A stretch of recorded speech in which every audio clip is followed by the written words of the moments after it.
Ora, então, muito boa noite a todos. Vamos iniciar o webinar da Secção Regional da Ordem dos Médicos do Centro, intitulado Investigação Clínica no Internato Médico. Portanto, este webinar é organizado pelo Gabinete de Divulgação Científica e Investigação da mesma secção, sob a direção do professor Miguel Castelo Branco, e hoje como moderador estarei eu, João Lemos e o Dr. Miguel Raimundo. Vamos ter três excelentes preletores, nomeadamente o professor Lino Gonçalves, a professora doutora Emília Monteiro e o professor doutor João Sargento Freitas.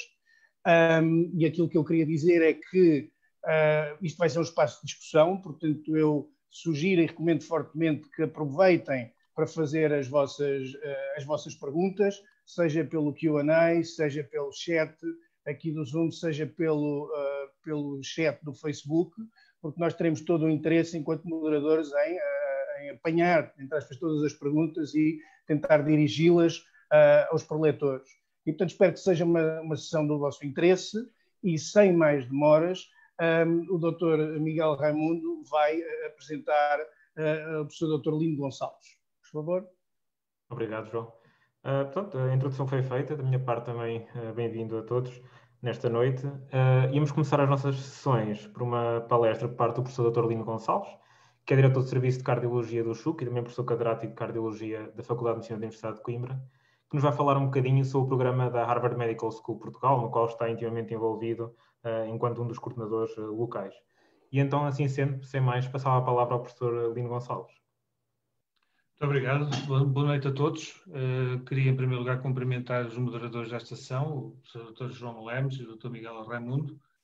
Cumprimentar também os dois outros palestrantes, a professora Maria Emília Monteiro e também o professor João Sargento.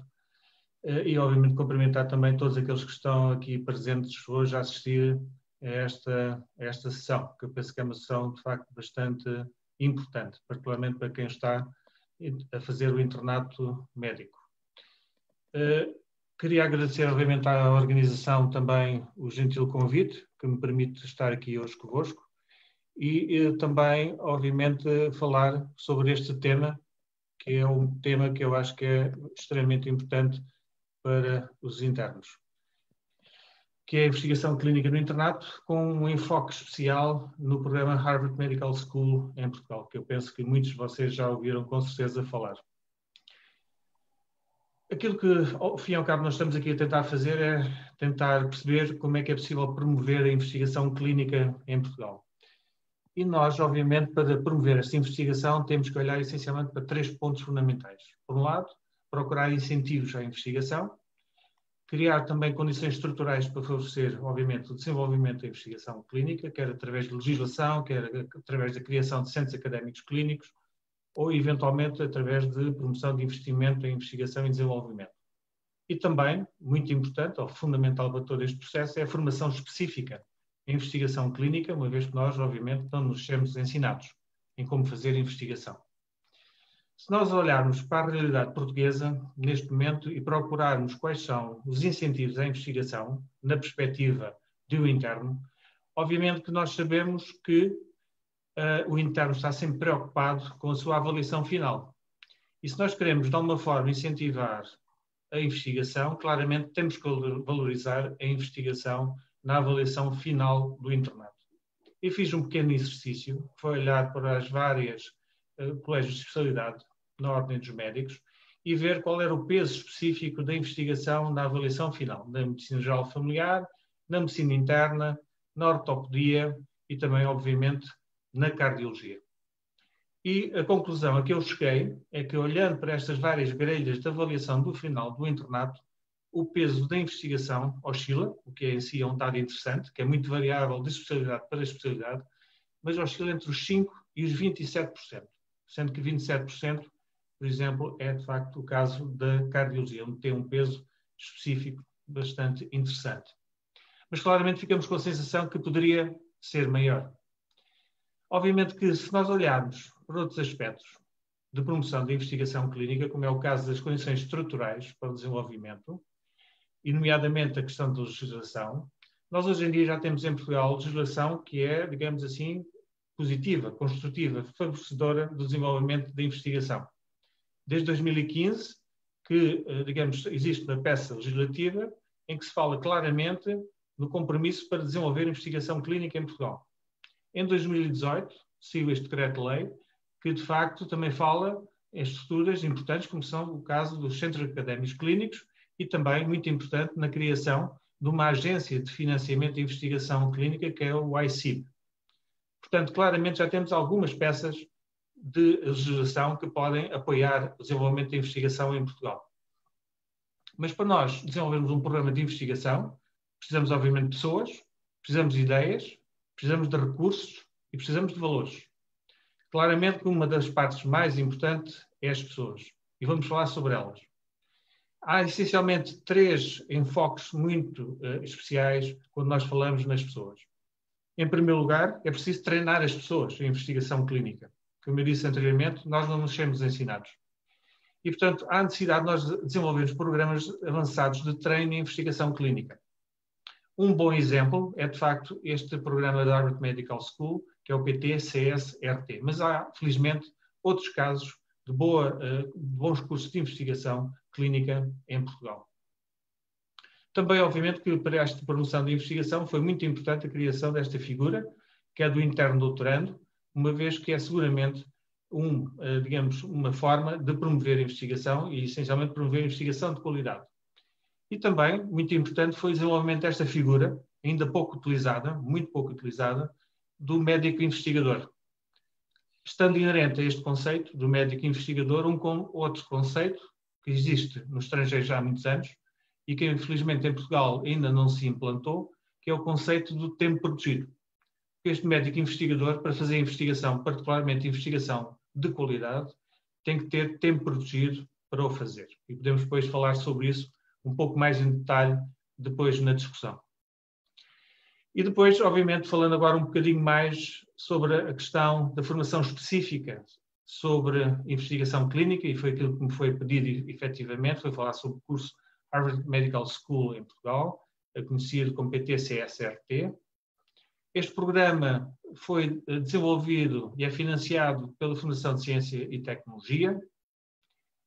Tem como diretores da Harvard o professor A.J. Singh e o Finian McCausland, e tem como diretores nacionais, ou co-diretores nacionais, a professora Emília Monteiro, que está aqui presente, e eu próprio. Como é que é constituído este curso da Harvard Medical School em Portugal? São essencialmente 2 anos de treino intensivo, que tem essencialmente um enfoque muito especial na investigação clínica e epidemiológica, é desenhada absolutamente para clínicos que pretendem, de facto, melhorar a sua compreensão e análise crítica da literatura. É, de facto, fornecido durante estes 2 anos ferramentas para que seja possível olhar de uma forma muito crítica para a literatura científica e, particularmente importante, e talvez de alguma forma se distinga relativamente àquilo que se passa em Portugal, com uma capacidade de análise crítica relativamente às questões de natureza estatística que permitem, efetivamente, fazer toda a diferença. E podemos depois falar com o professor João Freitas sobre isso, uma vez que ele, de facto, é um alumni deste curso e pode, na primeira pessoa, falar da importância destas ferramentas estatísticas para a análise de artigos científicos. Mas este curso também pode ser interessante para académicos que pretendem desenvolver ainda mais, digamos assim, as suas competências de investigação clínica. E um aspecto muito importante e muito relevante deste curso em Portugal é que a faculty, os professores, são todos de Harvard. E são, de facto, pessoas de renome mundial que publicam nas melhores revistas científicas e que são personalidades da investigação mundial. Só para vocês terem uma ideia de como é que isto funciona, está aqui representado nesta tabela todos os cursos PT-CS-RT que foram iniciados em 2012 e que foram até 2019. Vejam que, de facto, todos os anos têm entrado entre, habitualmente, 30 alunos, excepto 2 anos em que entraram 35. E, portanto, até agora entraram 250 alunos para este curso, de um total de 2.094 aplicações. Grosso modo, é altamente competitivo, isto significa cerca de 11% das aplicações são selecionadas. Portanto, estamos a falar mesmo de um curso altamente competitivo. As especialidades que têm sido admitidas são muito variadas, como não podia deixar de ser. Portanto, este curso é aberto, não é? A todas as especialidades. Obviamente que o concurso também é competitivo por natureza. O que interessa muito é o perfil que o candidato tem em termos de investigação. E como vocês veem, a distribuição é perfeitamente muito dispersa em termos das especialidades. Temos colegas de medicina geral e familiar, colegas de saúde pública, enfim, de uma panóplia de outras especialidades que são muito representativas da medicina portuguesa. Muito interessante para vocês é ter a percepção de que cerca de 80% dos candidatos que foram admitidos são internos de especialidade. Há apenas uma pequena percentagem antes do internato de especialidade e uma pequena percentagem depois do internato de especialidade. Em termos de distribuição regional dos candidatos, temos 23% do Norte, 17% do Centro e 59% do Sul, e, portanto, uma pequena percentagem de outras regiões do país. E que, de certa maneira, representam bastante bem a distribuição da densidade médica em Portugal. Quais são os critérios de aproveitamento? Presença em 4 workshops presenciais, até ao início da pandemia, agora são online. Passar em todas as avaliações, assistir a mais de 75% desses webinars, passar nos 2 exames que existem por ano, completar e passar na avaliação da proposta de capstone e, caso estes requisitos não sejam atingidos, não haverá aproveitamento no programa.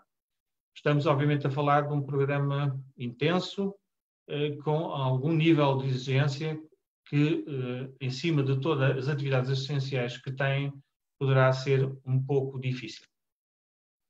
Obviamente que vale a pena passar por estas dificuldades, porque não só nós vimos que as pessoas no final destes 2 anos de curso estão diferentes de quando entraram, mas também tivemos a felicidade de encontrar casos de enorme sucesso, de alguns dos alunos que lá passaram. Aqui é o exemplo da Inês Lains, que era interna de oftalmologia aqui em Coimbra e que neste momento está a trabalhar em Harvard e que de facto ganhou, aqui está a notícia de um dos prémios que ela teve, como melhor artigo científico de Harvard, mas em boa verdade no ano a seguir voltou a ganhar, portanto teve 2 artigos considerados como melhores artigos de Harvard consecutivamente e foi aluna deste programa, mas posso ir buscar vários outros exemplos, no caso da Alexandra Gonçalves, que está atualmente como responsável máxima do desenvolvimento da Philips nos Estados Unidos, o Miguel Bigote, que esteve num processo competitivo de seleção para entrar no New England Journal of Medicine e chegou mesmo à final, depois acabou por não ficar selecionado, mas chegou à final. E depois também outros exemplos, como é o caso do Miguel Vasquez, que ganha uma bolsa muito avultada para fazer investigação em novas drogas antidiabéticas. E isto são apenas alguns exemplos para vocês terem ideia da qualidade das pessoas que saem depois de fazer este programa, que é o PTCSRT. Mais alguns dados estatísticos que são importantes para nós termos uma ideia do impacto deste programa. Aqui temos a laranja, a produção científica das pessoas antes de entrarem no programa, e a azul, a produção científica depois de fazerem o programa, e é muito notória as melhorias que se verificaram. Aqui temos as primeiras autorias, também mais uma vez antes e depois de fazerem o programa, e aqui temos os prémios científicos ganhos antes e depois do programa. Portanto, estamos claramente a falar de um programa que faz toda a diferença. Portanto, em conclusão, qual é o objetivo da investigação clínica no internato médico? Poderão pensar que não tem assim tanto interesse como isso, mas eu sou a favor de que estes programas de investigação clínica melhoram a nossa compreensão e interpretação da literatura médica, o que é extremamente importante, aumentam o número de publicações, como eu tive a oportunidade de vos mostrar, melhoram a qualidade da investigação produzida, porque claramente a investigação que é feita é muito mais competitiva, como é mostrado pelos prémios científicos, que são ganhos pelos alumni. O prestígio dos jornais onde se publica, que é bastante maior. O valor das bolsas de investigação obtidas. Os títulos académicos também que são conseguidos. As colaborações que são obtidas e, de facto, são estabelecidas conexões, networking, não só entre as várias especialidades, que já resultaram em artigos muito interessantes e com impacto a nível internacional, mas também colaborações com Harvard, que também se têm verificado ao longo destes anos. E, obviamente, também extremamente importante, é que fazer-se investigação clínica no internato médico melhora os cuidados de saúde aos nossos estudantes. Muito obrigado pela vossa atenção. Terei todo o gosto agora a responder quaisquer perguntas que tenham para colocar. Muito obrigado. Foi uma excelente comunicação, realmente, a explicar esta realidade do programa da Harvard de Portugal. Eu queria perguntar, é um bocadinho provocatório, porque é um preconceito que ainda poderá existir. Eu, pessoalmente, obviamente, não acredito nisto, que há uma certa ideia que, obviamente, uma pessoa o tempo não é ilimitado. E investir tempo em investigação clínica é visto por alguns, não digo necessariamente internos, ou por algumas pessoas, como podendo comprometer eventualmente a formação clínica. Eu imagino que não seja essa a sua opinião, mas gostava de saber se queria, por exemplo, dar algumas palavras sobre isso, porque realmente é uma coisa que às vezes as pessoas se sentem um bocadinho entaladas entre todo o desenvolvimento assistencial propriamente dito, a investigação clínica, e conciliar tudo às vezes é complicado. Pois, efetivamente, essa é uma pergunta muito importante e que reflete aquilo que as pessoas pensam no dia a dia, não é? Nós temos que ter consciência que, ponto número 1, nada sai de graça, não é? Quer seja em Portugal, quer seja nos Estados Unidos, para se conseguir atingir um determinado objetivo, tem que se desenvolver esforço, tem que se trabalhar, tem que se, eventualmente, atingir um nível de diferenciação muito grande.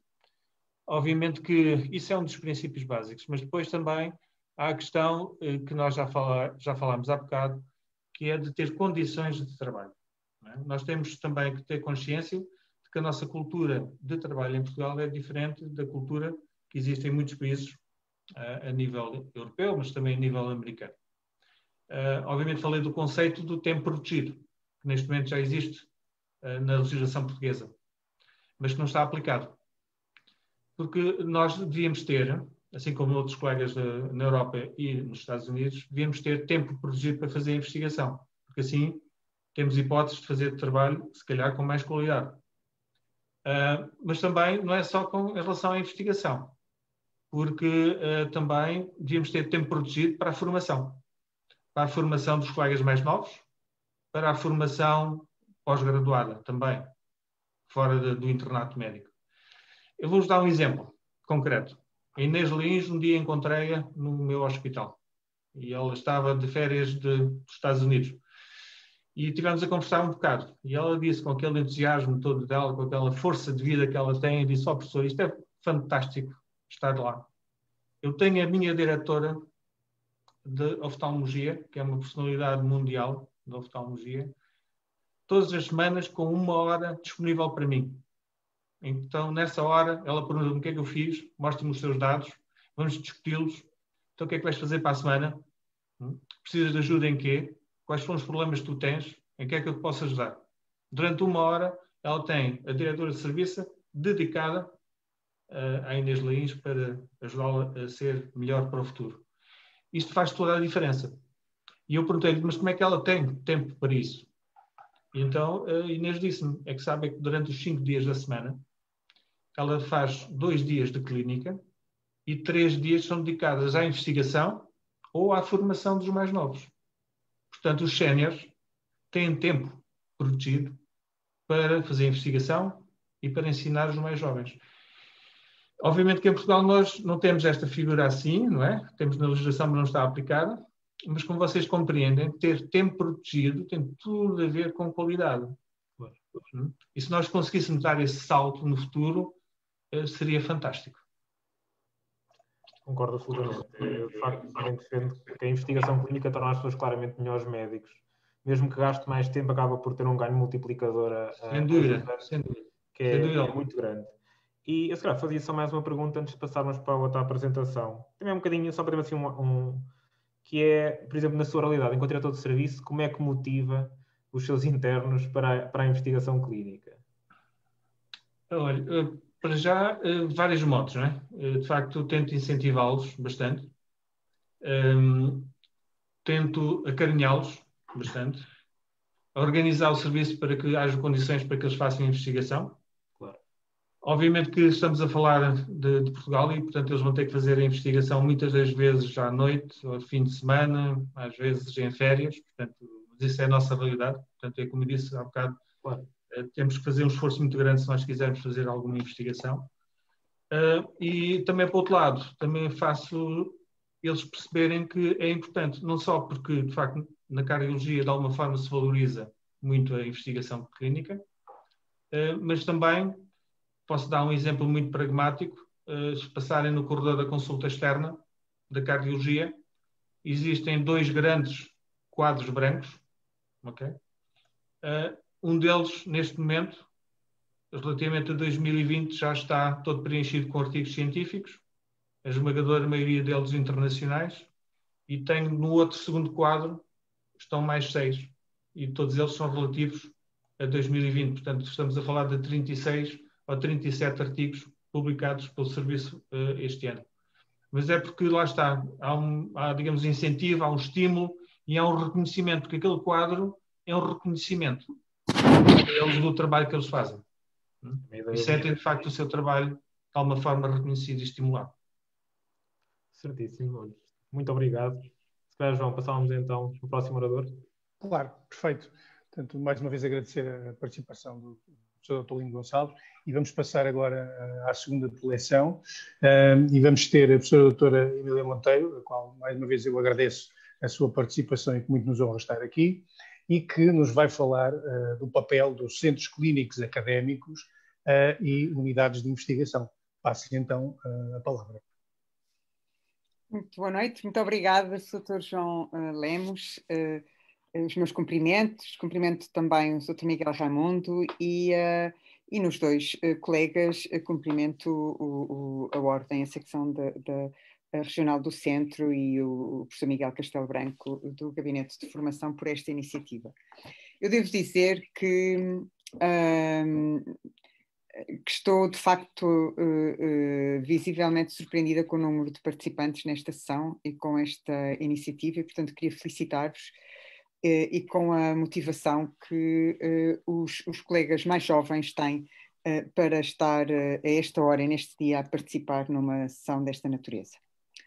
Ao professor Lino Gonçalves e o Dr. João e o professor João Sargento Freitas unem-me, como já viram, uma partilha de um caminho que tem sido altamente gratificante na formação da nova geração de médicos. O professor João Sargento Freitas como antigo aluno do programa da Harvard e o professor Lino Gonçalves, com quem temos partilhado estas enormes alegrias de trabalhar com gente excepcional que temos encontrado nesta nova geração de médicos. Portanto, é de facto hoje um bom serão e um dia de boas notícias. Eu, antes de passar à minha intervenção, vou aproveitar só para fazer a ligação ao que o professor Lino mencionou. Na minha perspectiva, o papel dos médicos está, obviamente, a mudar, não é? E vai mudando, toda a vida foi mudando, não muda só agora, não é? Portanto, o que o médico faz agora e o que fazia um médico na geração do meu avô, dos meus avós, não tem nada a ver, ou antes, tem algumas coisas, mas muita coisa mudou. E eu penso que o envolvimento na investigação e a capacidade que os médicos, a responsabilidade, eu já não digo capacidade, a responsabilidade que os médicos têm na inovação, na resposta aos problemas de saúde, na identificação, na criação de evidência para resolver os problemas de saúde, é obviamente muito grande, não é? E talvez atrever-me e polemicamente a dizer que com a preparação que o médico tem, a responsabilidade é maior comparativamente com outros profissionais de saúde. Portanto, e acho que é aí que o médico vai ter que fazer a diferença, que é a capacidade de se interrogar, de saber aplicar o método científico, de tomar decisões e de contribuir para a inovação. Portanto, nesse sentido, não tenho dúvidas nenhumas que, desculpem, que a investigação é obviamente uma atividade não só muito gratificante, mas também uma atividade que faz parte da responsabilidade do médico do futuro e que o distingue de outros profissionais. Portanto, foi-me pedido que falasse do papel dos centros clínicos e académicos e das unidades de investigação. Eu estou aqui, eu sou professora da Universidade Nova, mas estou aqui também porque coordeno uma rede de infraestruturas para apoio à investigação clínica, que faz parte do roadmap das infraestruturas, e, portanto, aqui o meu conflito de interesses por aquilo que eu vou dizer. Eu estruturei a minha apresentação pensando que o que é que acontece se eu for interno e quiser fazer investigação, não é? Basicamente, os 3 tipos, eu estou a fazer isto de uma forma muito pragmática, os 3 tipos de investigação informais são os case reports, fazer perguntas a bases de dados ou fazer uma pergunta científica e criar os dados para responder a essas perguntas. Portanto, eu arrumava a investigação de uma forma informal, pouco criteriosa, mas extremamente pragmática na minha perspectiva. Para qualquer uma destas estratégias, obviamente, todos nós sabemos que os case reports produzem um grau de evidência muito inferior a qualquer um dos outros tipos de estudos.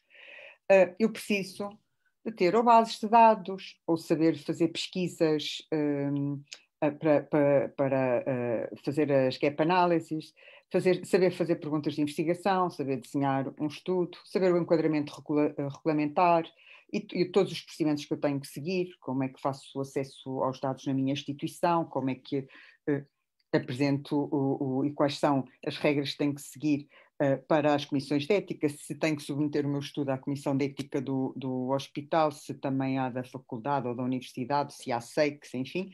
Como é que se fazem os consentimentos informados, copio de onde, há um layout, onde é que posso guardar as amostras, em cada serviço, cada um com o seu serviçozinho, com o seu biobancozinho, com a sua coleção, ando com os dados numa pen, enfim.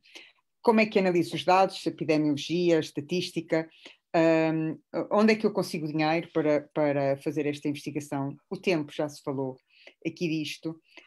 Depois a ajuda nas publicações e uma outra coisa muito importante, que é, o professor Lino disse que tinha um placar com os papers do seu serviço. Eu acho que as entidades têm que, de facto, as unidades de saúde têm que, de facto, também divulgar aquilo que é feito nas suas instituições. E deixei para o último aquilo que eu considero neste momento o mais importante, que são os supervisores. Vamos ver como é que se resolve, como é que os centros de investigação podem ajudar nisto. Eu dividi toda esta lista e esta lista, obviamente, que foi a que me lembrei, assim, quando estava a preparar a apresentação, mas dividi esta lista em 2 tipos de ordens de responsabilidades. A maior lista mais numerosa, não quer dizer que seja a mais complexa, são as infraestruturas para a investigação e que deverão ser da responsabilidade das instituições. Portanto, as instituições, teoricamente, deviam ser responsáveis, e vão sendo, mais ou menos, responsáveis por ter as bases de dados, regular o seu acesso, ter os dados que produzem plataformas, data lakes, disponíveis para os internos, em vez de cada um estar a fazer a sua coorte. Enfim, e depois temos o outro nível de responsabilidade, que é a aprendizagem da metodologia de investigação. E aí a responsabilidade é dos internos, não é? Portanto, os internos devia ser fomentada pelas instituições, devia fazer parte também dos programas dos internatos, mas como nem tudo é possível e nós vivemos no contexto que é o de Portugal, independentemente das questões mais recentes, terão que ser os internos a esforçar-se por fazer uma formação em investigação como é o exemplo, como foi e é o exemplo do programa DAR. Claro que eu vou passar a introduzir como é que eu acho que um centro académico ou como um gabinete de investigação pode ajudar, mas antes queria chamar a atenção para o papel dos mentores e dos supervisores. Este, para mim, é o ponto essencial. Eu, se fosse interna neste momento, a primeira coisa que fazia era tentar encontrar um mentor, um supervisor de enormíssima qualidade, seja português ou estrangeiro. Ligar-me a um grupo estrangeiro que me orientasse a investigação, a um mentor português que tivesse tempo para e esse é um dos grandes problemas de Portugal. Portanto, nós esperamos que, sinceramente, eu acho que a vossa geração ainda não vai ser a geração em que temos a vida facilitada com bons centros académicos e com excelentes unidades de investigação, mas a vossa geração, da vossa geração já saem, como se vê agora pelo professor João Sarmento Freitas, mentores, bem preparados, estimulados nesse sentido, que valorizam a investigação, e depois vai ser a vossa geração a organizar as infraestruturas de investigação, porque só o poderão fazer as pessoas que tiveram uma vivência de investigação significativa. E como ainda há poucos, é por causa disso, na minha perspectiva, que as organizações no Serviço Nacional de Saúde não funcionam como, não têm o tal tempo protegido, porque é que as leis ainda ficam nas gavetas, etc. Bem, vamos então ver como é que um centro, como é que eu acho que um centro académico com um centro de investigação pode ajudar. A primeira questão que eu gostava de vos mencionar é o que é, refletir convosco o que é um centro clínico académico. Eu transcrevi o que está no Diário da República, da sua criação, que o professor Lino já mencionou. São estruturas integradas de assistência, ensino, investigação clínica e translação. Isto é textual do Diário da República e tem como principal objetivo o avanço e a aplicação do conhecimento e da evidência científica para a melhoria dos cuidados na prestação à população. Eu sou muito crítica em relação a este texto, porque antes do avanço e da aplicação do conhecimento e da evidência, é preciso criar o conhecimento e a evidência, não é? Primeiro é preciso criá-lo, depois aplica-se. Mas ok, admito que isto é o objetivo a longo prazo. A primeira questão é, de facto, criar condições para se aplicar o conhecimento e a evidência, para se produzir evidência científica.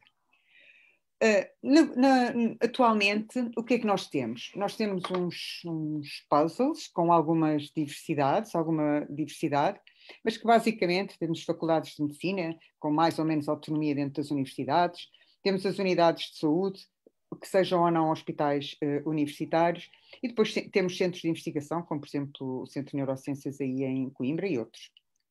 Cada um deles, por sua vez, tem bem, os centros de investigação são centros de investigação, têm as facilities que dão apoio a várias coisas, não é? Portanto, o CRC tem facilities até de divulgação, de apoio aos animais, de várias questões, éticas, etc. Depois as unidades de saúde, cada uma se organiza como pode.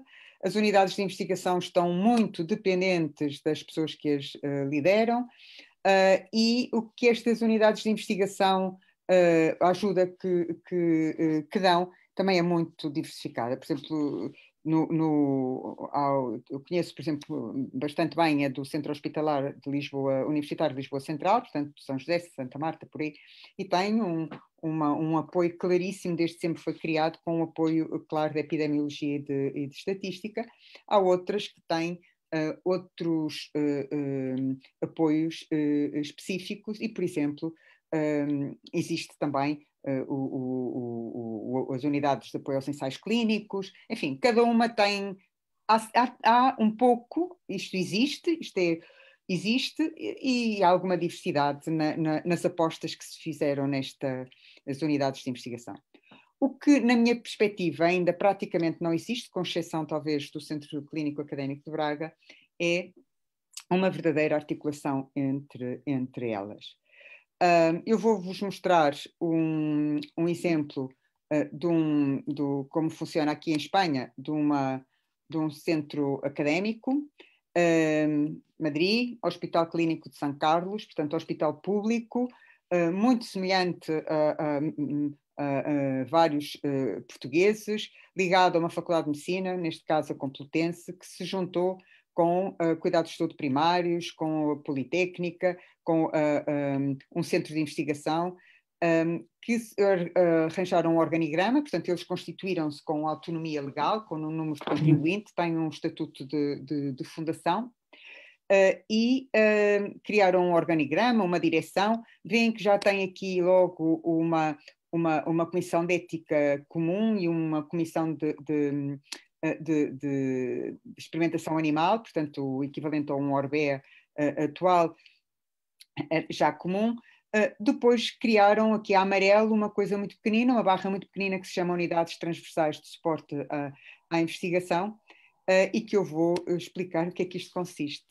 Portanto, só estas unidades de suporte à investigação têm citometria de fluxos, um biobanco, uma unidade de apoio metodológico à investigação, portanto aqui está o apoio para os desenhos de estudos, a estatística e a epidemiologia, uma unidade de cirurgia experimental, um de apoio à inovação, que é diferente de investigação, um específico para os ensaios clínicos, para unidades de terapia solares, fases 1, enfim, uma série de facilities, de unidades que agregam vários componentes da investigação, desde a investigação mesmo a ensaios clínicos e até comerciais, e a investigação de iniciativa do investigador.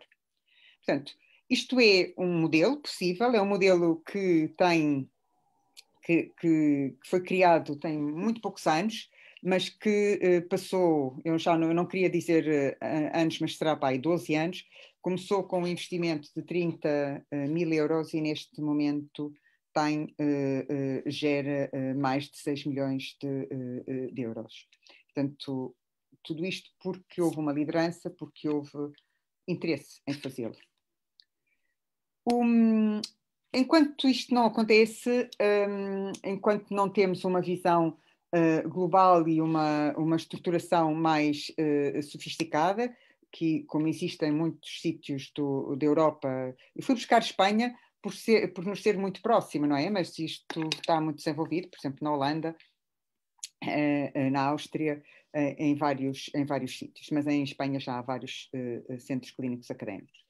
Portanto, outro conceito que vos queria transmitir é que, de facto, é difícil fazer investigação clínica, principalmente estudos de intervenção, se não houver entidades dedicadas a isso. E as entidades dedicadas a isso, portanto, as unidades de saúde, que vocês conhecem bem, recrutam os doentes e, portanto, são chamados Clinical Research Center e precisam das study coordinators, precisam de uma panóplia de pessoas, mas dedicam-se essencialmente à implementação dos estudos, e os estudos são 99,9% de preparação. Portanto, há outros tipos de unidades, como são as Clinical Trial Units, chamam-se Clinical Trials, mas no conceito de Clinical Trial mais abrangente, não só com medicamentos, portanto, tudo que sejam estudos experimentais.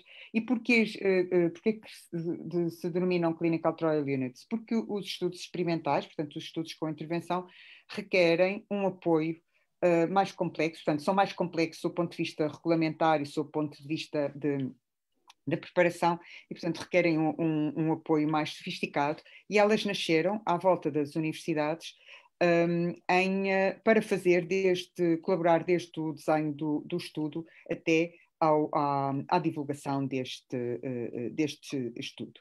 E foi este conceito de Clinical Trial Units, que é a PT-CRIM, portanto, aquela infraestrutura do roadmap da investigação, que eu neste momento coordeno, veio a introduzir em Portugal. Neste momento existem já 5 CTUs académicas, 2 na zona de Coimbra, portanto a CRU 2C da Universidade de Coimbra, portanto do professor Miguel Castelo Branco, a IBLI, e depois há uma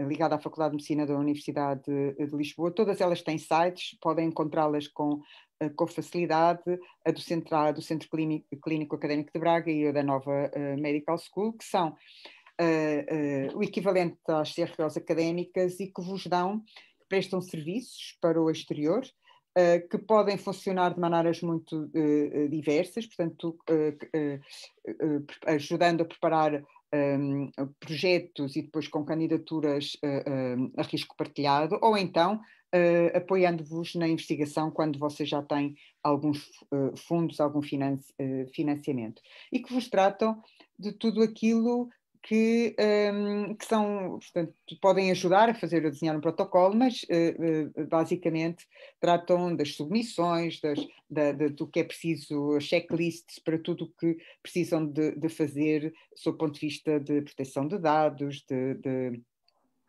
das comissões de éticas, de submeter os dossiês completos, enfim. Claro que estas CTUs têm a experiência que têm, mas este é o caminho que teremos que percorrer. Se queremos fazer uma investigação profissional, não podemos ir sozinhos, temos que ir acompanhados de vários outros profissionais que estão a ser preparados para a gestão da investigação clínica, que é uma profissão hoje emergente. E, portanto, eu queria-vos, como mensagem final, recomendar que peçam ajuda a estas instituições, levem os vossos problemas para elas serem cada vez mais competentes e, claro, escolham os vossos mentores. É mesmo muito importante. Um mentor pode ser muito jovem, pode ser pouco mais velho do que vocês são, e depois não desistam, porque, obviamente, apesar do caminho da investigação ser um caminho longo, devemos trabalhar a pensar passo a passo e degrau a degrau, e não tentar ver logo tudo de uma vez, senão seria verdadeiramente assustador. Muito obrigada pela vossa atenção.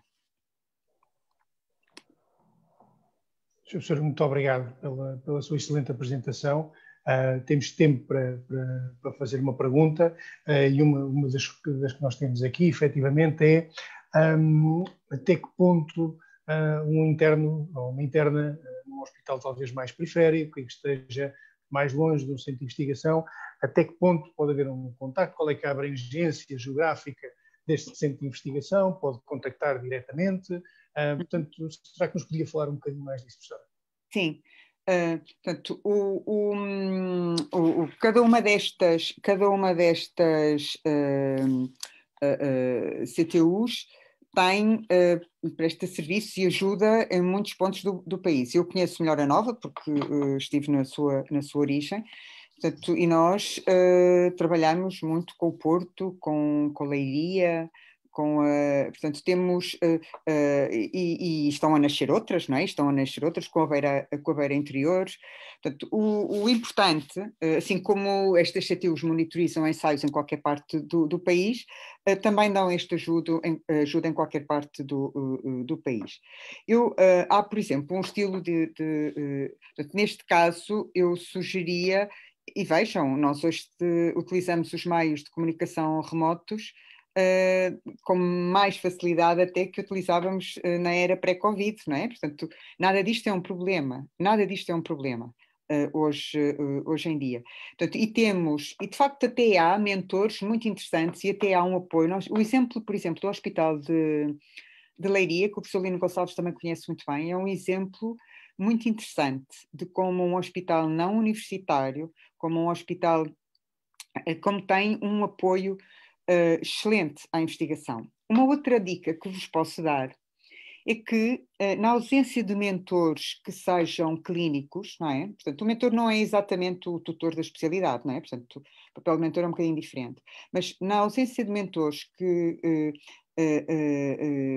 não sejam clínicos, uma sugestão que vos dou é ligarem-se também aos institutos biomédicos e aos centros de investigação biomédica, etc., porque são pessoas normalmente dedicadas em full-time à investigação, bons investigadores biomédicos, que não têm muitas vezes a percepção da relevância de uma pergunta clínica, etc., mas que vos melhoram os vossos projetos de investigação porque sugerem quantificações e abordagens de moléculas inovadoras e porque essencialmente têm tempo para vos ajudarem. Poderão não ser conhecedores das metodologias de investigação clínica, mas isso é uma coisa que vocês vão ter que fazer, não é? Isso tem mesmo que fazer, formação em metodologias de investigação, mas é uma outra solução. O professor Lino Gonçalves queria dar aqui uma chega que eu só agradeço. Claro. O senhor professor está sem som. Será que podia ligar o som? Peço desculpa. Eu vou meter na conversa só para estimular aqui um bocadinho a discussão. Acho que é uma excelente pergunta. E é assim, hoje em dia, talvez no passado tenha sido diferente, mas hoje em dia o facto de estar num centro pequeno não é sinónimo de estar incapacitado de fazer investigação. Há uma coisa que cada vez mais tem que haver no nosso país, que é o networking. E a professora Emília acabou de falar de alguns exemplos disso. As pessoas têm que se conectar, ok? E eu posso dar rapidamente, que eu não quero também monopolizar o tempo, depois desta excelente apresentação da professora Emília, mas eu posso dar o exemplo que nós estamos em Coimbra, mas nós estamos a colaborar, por exemplo, com duas ex-colegas internos de cardiologia, uma de Santarém, que entretanto já é especialista, mas que esteve a trabalhar connosco, e outra de Évora, ok? E que apesar da distância, têm feito investigação connosco. Portanto, a distância não é argumento para as pessoas não fazerem investigação. É uma questão só de fazer aquilo que a professora Emília disse, que é procurarem as pessoas que estão disponíveis para ajudar as pessoas a fazer investigação, onde quer que elas estejam. Okay? A distância não é problema hoje em dia. Vou não falar depois dos meios eletrónicos, né? Das pessoas depois interagirem por via eletrónica. Portanto, o que é preciso mesmo é a vontade da parte das pessoas, jovens, de fazer investigação, curiosidade, não é? Porque a investigação tem a ver com muita curiosidade, não é? Com dúvidas, e depois interagir, procurar pessoas que estejam disponíveis para apoiá-las, e aquilo que a professora Emília reforçou muito bem, procurar bons mentores. Felizmente em Portugal nós temos muitos e hoje em dia, cada vez mais, temos esta nova geração de mentores que saiu já do PTCS-RT e que estão altamente qualificados para dar mentorship. E não só, há exemplos belíssimos. Às vezes um hospital mais pequeno protege mais e valoriza mais a investigação do que às vezes um hospital... Eu não devia dizer isto, não é? Não vou dizer universitário, que é para não ser totalmente polémica. Mas eu estou-me a lembrar de uns prémios Bial, portanto, de há uns anos, em 2014, em que foi ganho, um dos prémios foi ganho por uma equipe do hospital do Vale do Sousa ou do Tâmega, já não me lembro, um desses vales, em que era um projeto de... Eu peço desculpa da forma como estou a lidar com o hospital, mas de facto não me lembro mesmo. Talvez seja o Hospital Penafiel, eu penso que era o Hospital Penafiel, e portanto e ganharam este prémio porque implementaram... Este é um tipo de investigação para a qual eu gostava de salientar, que é barata e é mesmo muito útil e é muito moderna, que é a investigação em resultados de saúde. E, portanto, eles o que fizeram foi a implementação de um programa de follow-up do pé diabético. Não é? E, portanto, e depois mediram o número de amputações antes da implementação do programa e o número de amputações depois da implementação do programa. Portanto, foi um estudo muito bem desenhado, foi um ensaio clínico, não é? Isto é um ensaio clínico em comportamento, numa aplicação de um programa. E o número de amputações passou a 0 naquele hospital de todos os doentes que tinham sido seguidos no programa. Portanto, as amputações continuaram a haver doentes que apareceram, que não estavam inseridos na consulta de diabetes e no programa do pé diabético. Ora, este tipo de investigação é um tipo de investigação tremendamente útil para as instituições, não é? E onde pode haver grande inovação também nos instrumentos que se utilizam para o seguimento do doente, e agora com imensas coisas em cuidados ambulatórios e na ligação com a unidade de saúde. Portanto, a investigação clínica tem, ao contrário da investigação biomédica, tem alguns nichos onde se pode fazer trabalhos interessantíssimos com recursos acessíveis. Sem dúvida, agradeço aos dois portanto, a vossa opinião sobre o assunto. E nós temos mais algumas perguntas, mas o que vamos fazer agora, por uma questão de tempo, é passar à terceira preleção e depois voltaremos às perguntas e não nos esqueceremos dela, portanto, vão fazendo perguntas. E, portanto, nós agora vamos passar à última apresentação, que está a cargo do Sr. Professor Dr. João Sargento, que é assistente hospitalar de neurologia no Centro Hospitalar da Universidade de Coimbra, que eu conheço muito bem porque trabalho no meu serviço, e é professor auxiliar convidado da Faculdade de Medicina da Universidade de Coimbra. É com muito prazer que eu tenho aqui hoje e que o temos aqui hoje. E ele vai nos falar, portanto, sob outra perspectiva, no ensaio clínico da iniciativa do investigador. E, portanto, eu passava-lhe agora então a palavra e muito obrigado por ter aceito o nosso convite. João, obrigado. De facto, a primeira palavra é mesmo agradecer, agradecer particularmente, claro, a Secção Regional de Centro de Ordens Médicos, por este prazer de estar aqui. Prazer de várias vertentes, porque se tenho muito prazer em estar aqui a contribuir humildemente um bocadinho para esta discussão, mais prazer tenho, sinceramente, em poder estar aqui a ouvir e participar com este painel, que realmente, só pelo que já tive a oportunidade de ouvir e nesta discussão acho que tem sido muito enriquecedor e esperemos que possa pouco a pouco irmos mudando aqui um bocadinho de mentalidades, portanto, e sobretudo aqui com realmente o professor Lino e o professor Emílio, que são duas pessoas que sabem que têm, além de muita estima, tenho muita admiração por eles. E claro, a última palavra para todos que estamos aqui hoje, e se realmente se reunimos aqui tantas pessoas, é porque há muitas pessoas com este bichinho da investigação e com este conceito do médico investigador, portanto, é muito bom podermos estar aqui a partilhar isto. Eu reuni aqui alguns slides que creio que estarão a ver, sobre aqui o tema mais concreto que me foi convidado, que me foi proposto, falar aqui um bocadinho sobre estes ensaios clínicos de iniciativa de investigador, como aqui uma manifestação importante do que poderá ser e pode ser a participação clínica do investigador em si. E de onde é que vem este convite? Bem, sobretudo, humildemente, eu aqui encaixado, entre aspas, entre este painel todo, como é que eu acabei por ser convidado? O convite surge, creio eu, um bocadinho para partilhar as experiências.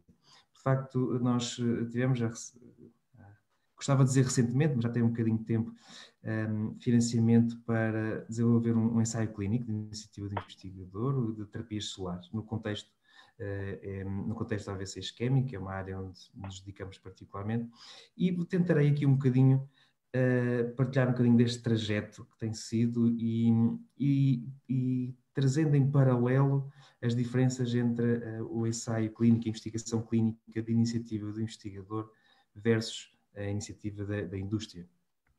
E realmente o primeiro conceito é que realmente o ensaio clínico é o ensaio clínico. E é algo que devem ter presente e em mente, é que em nada vai ser facilitado o processo de aprovação, de submissão, dos requisitos éticos, dos requisitos de desenho do protocolo, por ser um ensaio clínico de iniciativa do investigador versus da indústria. Os requisitos vão ser iguais e a sua definição conceitual vai ser igual. Há uma única diferença, não é? Portanto, que tem muito por trás, que é realmente o promotor do estudo, sendo um promotor académico ou um promotor já da indústria farmacêutica. E vamos abordando aqui um bocadinho em que é que isso traz diferenças ao longo das várias fases do que é criar um ensaio clínico. E a primeira pergunta realmente é se valerá mesmo a pena, não é? Portanto, estamos aqui a falar, será mesmo só aqui por iniciativa curricular que nós temos aqui de tentar fazer ensaios clínicos de iniciativa de investigador, quando a indústria consegue fazer isto, a indústria fazê-los tão bem e são tão importantes, e é algo que também quero ter claro desta minha apresentação, a importância que têm os ensaios clínicos da iniciativa da indústria. Bem, se é verdade e é inequívoco a importância dos ensaios clínicos da indústria, acho que ao longo da história vários exemplos mostram a importância do ensaio de iniciativa de investigador. Porventura, um dos primeiros exemplos históricos que muitos conhecerão, mas perdoar-me-ão se já ouviram esta história, diz respeito à terapia com estrogênio para mulheres pós-menopáusicas e a prevenção de doença coronária, doença isquémica coronária. Como se lembrarão, no ensaio já bastante, não no ensaio, no estudo prospectivo já da década de 80, havia realmente uma grande associação, em que realmente parecia que as pessoas que tomavam terapêutica hormonal estavam protegidas da doença coronária. E, realmente, com isso dado, houve uma indústria de muitos milhões da utilização desta terapêutica hormonal com esta indicação específica. Realmente não era só uma terapêutica para fins sintomáticos, mas tinha uma indicação, tinha uma que prevenia doenças coronárias. É óbvio que, como imaginam, isto estava explícito em recomendações terapêuticas, realmente parecia haver sugestão de ensaios, de estudos observacionais, de que estaria associado a menor risco, portanto, não haveria nunca, como imaginam, nenhuma grande indústria que pudesse estar interessada em fazer um ensaio que pudesse, de alguma maneira, desmistificar isso. Apesar de os clínicos terem assim, algumas dúvidas, primeiro sobre a metodologia dos estudos observacionais, claro, com muito viés sobre as pessoas, sobretudo o viés de seleção das pessoas que escolhiam tomar este medicamento, sobretudo, e também metodológicos sobre o desenho do estudo em si. E, de facto, mais tarde, por iniciativa do investigador, foi feito ensaios randomizados, em que, curiosamente ou não, o resultado foi exatamente o contrário. Era que realmente quem tomava, depois de randomizado, quem tomava terapêutica hormonal de substituição apenas por esse objetivo, o risco vascular, particularmente coronário, aumentava. Portanto, havia aqui realmente um claro viés de seleção nesses estudos observacionais e o que aconteceu teve um impacto dramático, económico, financeiro, dramático com as quebras, porque deixou de ter esta indicação, deixou de ter uma indicação para a prevenção de eventos coronários, e isso foi um impacto muito importante financeiro, e é dado como um dos grandes exemplos, como, claro, a indústria farmacêutica nunca iria ter um interesse em desafiar este conceito, porque estava satisfeita com este resultado, naturalmente, havia essa indicação, não havia motivo para o qual procurar mais dados sobre isso. Se nós procurarmos aqui nos registros de base de ensaios clínicos, aqui o registro europeu, a EUDRA-CT, vemos que, de facto, a proporção de ensaios académicos e ensaios comerciais, como assim estão descritos, ensaios promovidos pela indústria farmacêutica, está cada vez mais equilibrada. E agora, nos últimos relatórios, aponta para quase 50-50 entre ensaios promovidos pela indústria versus ensaios promovidos por estruturas académicas. E, aliás, se isto é verdade na Europa, se formos ver aqui os registros na FDA, o que vemos é que foi feita esta análise que acho muito interessante e elegante sobre a evolução ao longo dos anos e o seu patrocínio, e se repararmos, há uma relativa estabilidade dos ensaios promovidos pela grande indústria e pequena indústria farmacêutica, portanto, pela indústria farmacêutica, nesta última década, até mais do que isso, tem sido realmente, continuam sempre muito importantes, mas o grande crescimento do número de ensaios é devido à custa dos ensaios de iniciativa de investigador com bolsas competitivas nacionais, não pelos ensaios da indústria, que naturalmente mantém sempre um peso muito importante, mas onde realmente temos visto o crescimento nos ensaios de iniciativa de investigador. Claro que, e como falaremos nos próximos minutos, estas análises mostram-nos também muito e ensinam-nos muito o que é estas diferenças entre iniciativa de investigador e ensaios de indústria. Desde logo a capacidade de chegar ao fim. De facto, com muita frequência os ensaios académicos acabam por iniciar, registar-se e ter dificuldade em acabar, ao contrário do que acontece com os ensaios da indústria farmacêutica, que naturalmente têm estruturas muito diferentes que conseguem garantir a execução até ao final destes ensaios clínicos. Ora, como vos prometi, depois desta introdução, ia trazer um bocadinho este trajeto da ideia, não é, que todos podemos ter até ao ensaio clínico, e um bocadinho traçar o paralelo entre o ensaio desenhado e patrocinado pela indústria farmacêutica e os ensaios de iniciativa de investigador ou académicos. Primeiro, quero dizer que realmente o trajeto que está desenhado, até o NIHS do Reino Unido tem até bem desenhado para sistematizar todos os passos necessários, desde uma ideia conceptual, desde o Eureka até ao arquivo de todos os dados, todos os passos que são necessários cumprir. E realmente esses passos, na sua essência, são iguais. Para, como disse, o ensaio é ensaio e todos os princípios têm que ser preservados. No entanto, desde logo, a ideia, o gênese da ideia, o Eureka da ideia, desenha ou atravessa um trajeto diferente. Nós, a investigação clínica, da iniciativa do investigador, na sua grande maioria, de onde é que advém? Da nossa prática clínica diária. Daqueles desenhos, daqueles estudos que muitas vezes nem têm desenho, não é? Casos clínicos, e depois desenhos progressivamente mais complexos, seja estudo de casos de controle ou estudos de coorte, não é? Que nos dizem a nossa prática clínica e os nossos desafios que nós temos e as perguntas clínicas que advêm de uma dúvida clínica do dia-a-dia.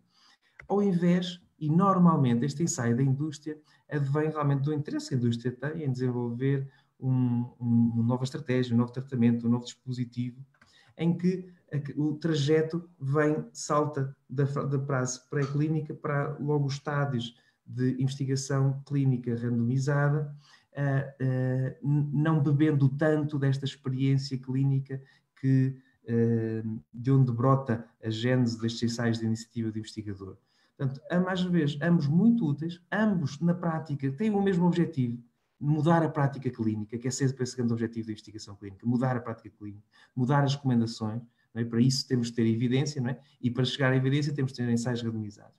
Mas o trajeto que segue, logo desde a ideia, é diferente na sua maioria de casos, naturalmente, não quero ser absoluto nesta definição, mas na sua maioria, se refletirmos um pouco sobre realmente de onde vêm estas ideias, até seguem desde logo trajetos diferentes, o estudo iniciativo do investigador e o ensaio da indústria.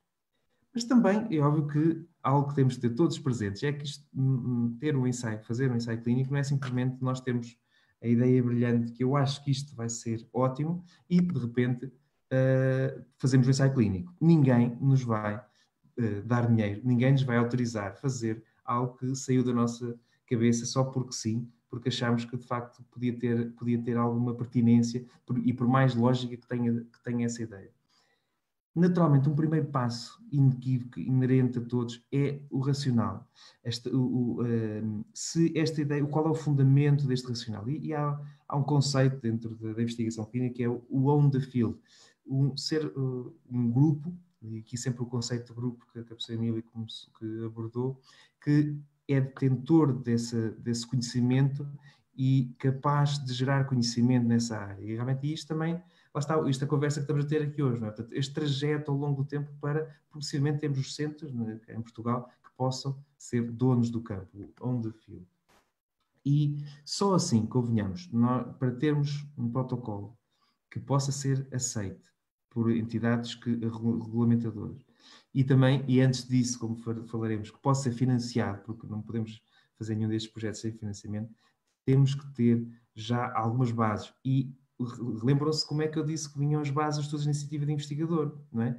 É dos nossos estudos de caso de controle, do nosso estudo de coorte. Portanto, é importante nós desenharmos esses estudos, executarmos, criarmos conhecimento nessa área, cada vez com valor. É óbvio que não simplesmente fazer por fazer, desenhá-lo com alimentadores adequados, mas criar valor e criar conhecimento e criar centros que possam ser detentores desse conhecimento. Se conseguirmos depois a ideia fundamentada, um passo essencial é a equipa, está bem? Sem dúvida, a equipa tem sido batalhada aqui hoje e eu assino muito por baixo desta questão que é a equipa. Eu acho que a professora Emília, claro, falou da figura do mentor, que acho que é crítica, e a qual juntava este conceito de equipa. O mentor como uma pessoa crítica nessa equipa, mas um conceito de espírito de grupo que é preciso ter. E vamos ter noção, não vamos fazer, será muito improvável nós conseguimos desenhar um estudo tão interessante para entidades financeiras financiarem, que com um centro apenas. Portanto, nós vamos ter que criar equipas, porque isto mostra aos financiadores, às entidades, que realmente o estudo é interessante, porque são muitas entidades que estão ao mesmo tempo a pensar que isto é interessante. Portanto, então é potencialmente gerador de conhecimento. E depois não haverá um centro que é detentor de todo o conhecimento, toda a área de conhecimento. Este beber da experiência de cada centro vai ser crítico para também aqui nesta área dos ensaios clínicos de iniciativa do investigador. Depois agora toco um tema muito crítico, o financiamento. Né? Aí a disparidade é total, não é? Portanto, é óbvio que o ensaio da iniciativa da indústria está financiado pela própria indústria, que naturalmente, como sabemos, é uma indústria que financeiramente ainda vai estando bem, e é bom que esteja para conseguir fazer estes ensaios que muito precisamos dele. É óbvio que nos ensaios de iniciativa académica aqui é um ponto crítico, que é conseguir financiamento. E isto aqui temos que ter calma, temos que ter muita perseverança, porque realmente não desistam, porque quando a ideia é boa, quando temos centros envolvidos, o financiamento vai acabar por aparecer, mas não vai ser logo na primeira candidatura. Maioritariamente não vai ser a primeira candidatura. Portanto, é preciso termos essa noção, e daí o papel depois dos mentores para encontrar o financiamento certo, a estrutura que possa financiar o estudo respectivo, porque aqui é realmente um ponto crítico e difícil, e onde muitas vezes os estudos de iniciativa do investigador param. Porque realmente, logo esse ponto aqui, se de facto a ideia e o protocolo realmente nós, com uma gênese diferente, mas não devemos em nada aos estudos da iniciativa da indústria, aqui no financiamento naturalmente temos muito mais dificuldade, desde logo pelo poder e bem que a indústria financeira tem. Depois daí, os passos a seguir são os mesmos, está bem? O processo de revisão de farmacovigilância, seguros, a definição de equipas, contratos, registros, todas as garantias éticas têm que ser igual, e se é igual, seja o promotor, um centro de iniciativa académico ou da indústria farmacêutica, está bem? Portanto, aqui o ponto crítico diferenciador, desculpem, é mesmo o financiamento, está bem? E depois, realmente, culminando com essa submissão para a autorização, que é crítica, né? Para podermos executar o ensaio. Acabando assim,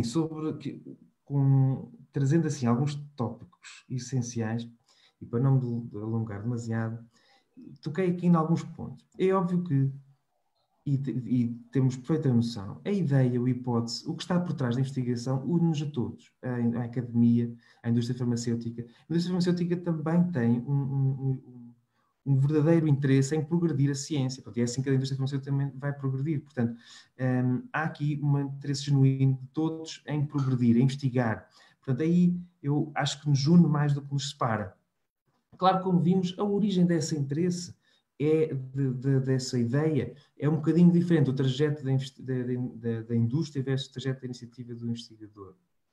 É óbvio que os objetivos, além deste objetivo nobre da investigação por investigação, que une todos, é óbvio que está inerente também à investigação pela indústria farmacêutica, que realmente eles querem ter alguma nova estratégia patenteada que possam também disso fazer negócio, porque também sem esse negócio não existiriam. Enquanto que esse objetivo é menos relevante nos estudos de iniciativa do investigador. Como disse e reafirmo, em termos de desenho de requisitos éticos, não contem com relaxamento das instituições, apesar de que elas às vezes podem dizer que podem relaxar um bocadinho e que ajudar um bocadinho estes estudos de investigação, do que eu tenho visto, acho que bem, os requisitos exigidos estão todo em linha paralelo com o exigência à indústria farmacêutica, está bem?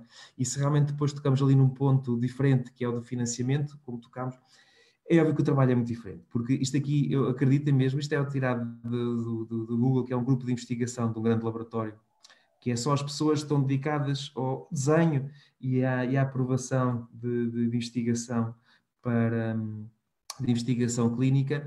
Preparem-se para o estudo de iniciativa de investigador. Vocês não vão ter estas pessoas todas, cada uma a fazer uma coisa e a trabalhar em rede, e cada um escreve um parágrafo ou cada um escreve uma linha daquilo para... Isto vai haver muito sobrecarga e depois, claro, entroncando naquele comentário do professor Lino, de facto, do investigador médico, nós ainda não temos esse tempo protegido, mas não é impossível, tá bem? E havendo assim, e lá está aquela questão da equipa, de motivar pessoas para isto consegue ser feito, tá bem? É muito trabalho, de facto, e aí porque a exigência burocrática é importante e se calhar tem que ser, eventualmente, eu gostaria de dizer que não, que se calhar podia ser aligerado, mas é óbvio que se queremos nós decidir o que é que vamos fazer a um doente, tem que haver controle sobre isto. Não podemos simplesmente achar que podemos fazer qualquer coisa, não é? Portanto, e para acabar, nós sabemos que para o ensaio clínico nós temos de ter o equipoise, não é? Temos de ter equilíbrio e achar que realmente ambas as estratégias são úteis ou potencialmente úteis.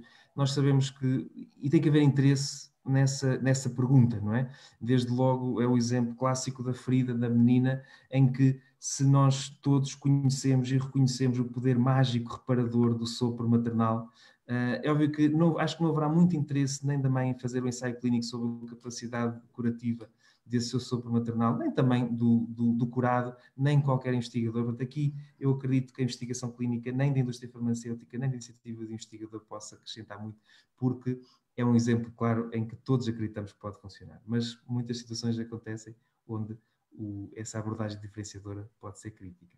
Portanto, muito obrigado pela vossa atenção. Obrigado, João, pela tua apresentação, excelente apresentação. Eu tenho logo uma pergunta muito simples para ti, quase a título pessoal, mas que também vai ajudar os outros, de forma a contextualizar um pouco também a tua situação, e os internos nos estão a ouvir, obviamente. Ninguém começa um ensaio clínico da iniciativa de investigadora no primeiro ano ou numa fase ainda muito precoce da sua vivência. E, em jeito de brincadeira, quantos estudos de caso-controle, quantos estudos de corte é que uma pessoa deve passar antes de começar a pensar no ensaio clínico por iniciativa do investigador? Ou melhor, ou talvez de uma forma mais prática, o que é que, se tu puderes efetivamente partilhar isso connosco, o que é que para ti foi o ponto de viragem? Aquilo que te fez foi um bom resultado num estudo, e depois todos os que tu já fizeste, que realmente te fez acreditar que isto era possível. Obviamente tu falaste da equipa, que é essencial, mas se pudesses só, enfim, tornar, portanto, a tua apresentação é excelente, mas talvez dar dados um bocadinho mais realistas do que é que aconteceu, para as pessoas também estarem preparadas para saber quando esse momento lhes acontece. João, bem, obrigado pela pergunta crítica e inteligente, como gostaria de esperar. João, olha, o que te dizer? Olha, até sendo pragmático e sendo muito objetivo, o ensaio foi aceito para investigação, estou-se com um estudo observacional. Agora, na sua gênese, agora, porquê é que foi aceito só com um estudo observacional? Porque a equipa não tinha só, e as equipas, eu até peço desculpa, as equipas envolvidas aqui não tinham só esse estudo observacional. Há desculpem o anglicismo, um track record, portanto, um registro prévio de múltiplas investigação, quer clínica, assistencial, quer investigação translacional, que permitiu dar alicerce, claro, não foi diretamente na área, e realmente diretamente na área foi só realmente um grande estudo. Portanto, ou seja, até respondendo assim de uma forma provocatória, consegui quase dizer só um, mas é óbvio que esta é uma resposta muito provocatória, porque para esse um ser aceito é por todos os outros, que os diversos grupos que compõem um consórcio que se propõe a fazermos um ensaio de investigador têm e que suportam e demonstram a uma entidade financiadora que pode ser, que isto tem, que é pernas para andar, que os centros têm o know-how, o conhecimento para conseguir montar algo disto e que envolve um investimento tão avultado, tanto que este dinheiro será bem emprego e conseguirão executar esse projeto. Portanto, sendo só um bocadinho provocador. Claro. A professora Emília Monteiro também penso que queria dizer qualquer coisa. Faça, por favor. Vou ser ainda mais portanto, vou-vos dar um exemplo de uma interna, eu não sei em que ano é que ela está, mas isto aconteceu no 3º ano da especialidade, de ginecologia e obstetrícia, que montou um ensaio de iniciativa do investigador, praticamente sozinha, sem o track record de recomendações, porque naquela área há poucas. Portanto, no contexto em que ela vive, não é um sítio com grande experiência de investigação, e ganhou o primeiro prémio de Merck Sharp & Dohme, da primeira candidatura, e o ensaio e os 10.000 euros do prémio serviram para montar praticamente todo o ensaio. Teve o problema do placebo, porque o placebo é muito caro e, portanto, teve que ser contornado de outra maneira. Mas também há esses exemplos, portanto, há ensaios, não são com terapias celulares, não são multicêntricos, multidisciplinares, mas com algum apoio, conseguiu iniciar o seu ensaio e com um kick-off de um prémio da Merck Sharp & Dohme, que é 10.000 euros, já é uma ajuda para algumas coisas. Não é? Sr. Professor? Obrigado, professora. Sr. Professor, por favor. Mais uma vez vou aqui intervir para tentar dizer que, de facto, isto não é simples, não é linear. Se fosse linear e simples, com certeza toda a gente fazia investigação de altíssima qualidade, toda a gente conseguia, de facto, bolsas avultadas. Mas dizer-vos que, de facto, tudo aquilo que foi dito hoje à noite faz todo o sentido. Foi dito que era importante ter mentores, foi dito que é importante ter equipas, é importante ter track records. E gostava aqui de adicionar um elemento de complexidade. É também preciso ter formação. Okay? E vou-vos dar também um exemplo concreto. Okay? Um destes colegas nossos jovens que ganha uma bolsa muito grande de uma empresa dinamarquesa, em conversa um dia, ele disse muito claramente: eu consegui porque durante a entrevista que eu tive com os representantes dinamarqueses, que durou várias horas, eu consegui manter uma conversa a um nível que eles perceberam que eu era capaz de fazer o trabalho. E ele diz muito claramente onde é que eu fui buscar a linguagem, o estilo de comunicação, o conteúdo, para estar a esse nível de comunicação com eles, e eles perceberam que, apesar da minha juventude, eu era capaz de chegar ao fim deste projeto. Foi exatamente ao programa da Harvard Medical School. De facto, dá-se os conhecimentos estatísticos, dá-se as metodologias de desenho, mas também se dá muitas outras coisas, como, por exemplo, ensinamentos sobre liderança, ensinamentos sobre trabalho em equipa, ok? E, portanto, todas essas competências de comunicação, inclusivamente há uma das aulas é exatamente só dedicada à técnica de ser capaz de comunicar informação de uma forma muito breve, chama-se mesmo o diálogo de elevador. Portanto, tem-se 2 minutos para passar uma mensagem a algum investidor que se encontra no elevador e, portanto, em 2 minutos tem que se apresentar o seu projeto. E, portanto, esse treino é absolutamente fundamental e faz parte de uma complexidade que nós temos estado aqui a falar hoje à noite. Eu não quero com isto, digamos, dar a ideia de que estamos a falar de algo que é inacessível. Não, não. Isto é tudo acessível. É difícil, mas tudo é acessível. Mas para que seja mais fácil, nós temos que fazer uma coisa que é, de facto, ter motivação, vontade de lá chegar. Falar das qualidades intrínsecas, obviamente, mas vontade, porque temos que ganhar uma série de competências que depois nos vão permitir ser bem-sucedidos no final. E esta questão, por exemplo, de gerar este networking que o professor João Sargento teve a dizer, várias equipas a trabalhar em conjunto, é preciso ter skills para pôr estes grupos todos a trabalhar de uma forma síncrona. Perfeito, professor. Miguel, talvez queiras fazer, e obrigado pela sua opinião. Miguel, talvez queiras fazer algumas das perguntas, algumas dirigidas à professora Emília Monteiro. Sim, nós tivemos aqui algumas perguntas que eu penso são de resposta relativamente rápida. Nomeadamente foi perguntada à professora Emília se o PT-CRIN apoiava exclusivamente estudos experimentais ou também outro tipo de desenhos, nomeadamente validação de instrumentos de diagnóstico. A PT-CRIN, portanto, a PT-CRIN não é um conjunto das suas CTUs, certo? Okay. Seja as nacionais, seja depois a ligação, a PT-CRIN nasce dentro de uma infraestrutura europeia. Depois já vos vou dizer, por exemplo, a importância para responder a uma outra pergunta que eu vi aí. Portanto, a resposta é sim, desde que haja... nós o que fazemos, por exemplo, se a validação de um instrumento diagnóstico, se a CTU a quem...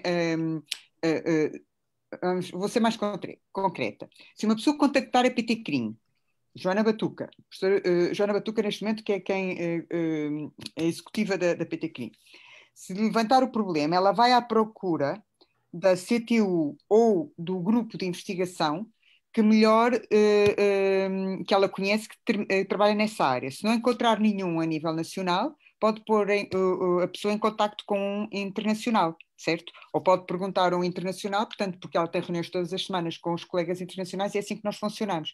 Portanto, a PT CRIM vai à procura de quem sabe fazer isso a nível nacional. Não sabemos tudo ainda, mas a nossa base de informação está cada vez mais alargada. Eu já agora fazer mais uma pergunta que também é especificamente dirigida a si, que foi colocada pelo professor Miguel Castelo Branco, que era especificamente relativamente à criação da Agência de Investigação Clínica e Inovação Biomédica, a AICIB, de que maneira é que se prevê que possa ajudar nos ensaios de iniciativa do investigador? Bem, os meus cumprimentos ao Sr. Professor Miguel Castelo Branco. Portanto, vamos ver, eu não pertenço à AICIB. Tenho as expectativas que tenho na AICIB, temos uma excelente colaboração com a AICIB. A AICIB é coordenada pela professora Catarina Rezende Oliveira, portanto, de Coimbra, provavelmente terão alguns melhor acesso até do que eu, a professora Catarina. Portanto, eu penso que a professora Catarina, por ela, tudo faria para estimular os ensaios de iniciativa do investigador. Oxalá tivesse um financiamento e tivesse um Ministério da Saúde. O grande problema da investigação clínica em Portugal é que o Ministério da Saúde tem outras motivações, outras prioridades, não é? E, portanto, a resposta é: gostaríamos que sim, provavelmente a direção da AICIB também, não sei muito bem o que é que eles estão a pensar fazer. O que eu vos posso dizer, as boas notícias são que nós estamos a acabar a discussão de... Nós, não sou eu concretamente, que eu já não tenho já fui representante de Portugal no 7º Programa Quadro e no início do H2020, mas agora já não sou, é a Patrícia Calado, e ela... mas há uma negociação... já está definido, já não é negociação, já está definido que vai haver uma call específica durante todo o programa Horizonte Europa, agora os próximos anos, que vem um instrumento de financiamento só para ensaios clínicos de iniciativa dos investigadores. Só. O que é curiosíssimo, porque vem substituir as Eranetes, certo? Há uma grande... Claro que houve aqui alguma resistência por algumas pessoas que já estavam habituadas a outros modelos, etc., e porque sabem pouco sobre o que são os ensaios clínicos de iniciativa do investigador. Portanto, isso vai existir. A outra coisa que eu vos posso dizer, e que liga um bocadinho com a ICIV, neste momento... Um dos ensaios clínicos de iniciativa, os dois ensaios clínicos de iniciativa do investigador mais famosos são o Solidarity e o Discovery, da área da Covid. A ICIB uniu-se, recrutou pessoas para implementar o Solidarity diretamente, e o Discovery só também em parte, só não se desenvolveu tanto como no Solidarity, porque entretanto o Discovery foi financiado pela Comissão Europeia. Quem gera o Discovery a nível europeu é a CRIM, e, portanto a PT CRIM entrou diretamente para a gestão do Discovery, e portanto a ICIB não ficou, mas sempre tudo em enorme articulação com a ICIB. Portanto, as notícias são muito boas, não é? Eu agora aqui queria aproveitar para fazer um enorme... Eu estou... eu, nos últimos anos da minha vida, tenho-me dedicado, por causa da PT CRIM, muito aos ensaios clínicos de iniciativa do investigador. E quando hoje ouço o João fazer aqui uma excelente apresentação brilhante sobre o ensaio clínico, foi por causa dos ensaios clínicos de iniciativa do investigador que nasceu a PT CRIM. Porquê? E é CRIM porque é preciso os CTUs para darem este apoio, e porque a internacionalização é necessária. O ensaio clínico, como o João muito bem disse, sem uma equipe multidisciplinar e multicêntrica internacional, muito dificilmente é financiada. E, portanto, a ECRIM, isto foi o core business da ECRIM, foram os ensaios clínicos de iniciativa do investigador. E, portanto, quando ouço o João na apresentação de hoje, eu pensei assim: Emília, missão cumprida.